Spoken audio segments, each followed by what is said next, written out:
উন্নত দেশের কাজগুলো উন্নত। দেখেন, মোবিল চেঞ্জ করবে, সামান্য মোবিল চেঞ্জ করবে, তার জন্য কত আয়োজন, গাড়িটা কোথায় তুলছে। আর আমাদের দেশে মোবিল চেঞ্জ করতে হইলে এখনো কিছু কিছু জায়গায় এমন আছে যে গাড়ির নিচে শুইতে হয়, ময়লার ভিতরে শুয়া তারপরে এই কাজগুলো করতে হয়। আর উন্নত দেশগুলোতে দেখেন মানে এমন সিস্টেম করছে, গাড়ির নিচে কোনো কাজ করতে হলে, যে কোনো সমস্যা হলেই গাড়িটা মাথার উপরে তুলে ফেলে একটা যন্ত্রের মাধ্যমে। আমাদের দেশেও আছে এরকম যন্ত্র, কিন্তু সব জায়গায় নেই।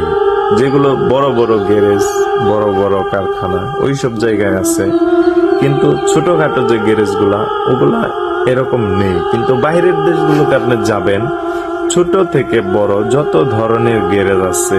আমি একটা দেশে ছিলাম, আমি দেখছি ছোট থেকে বড় সব জায়গায় এরকম সুন্দর পরিস্থিতি, সুন্দর পরিবেশ, সুন্দর সিস্টেম।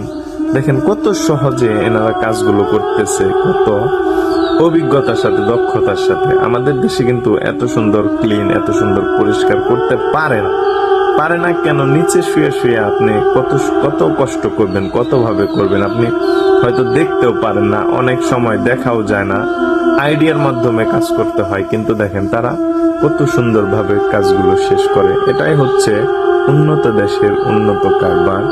যাই হোক, অনেক কথাই বললাম, এখন এই কাজটা শেষ, এখন বিদায় নেওয়ার পালা। ভুল ভ্রান্তি হলে ক্ষমা করবেন। চাইলে ভিডিওটা শেয়ার করতে পারেন, না করলেও জোরাজুরি করার কিছু নাই। এখন মোবিল ঢালা শেষ, এখন বাস শুধু চেক করবে, চেক করে বাস শেষ, কাজ শেষ।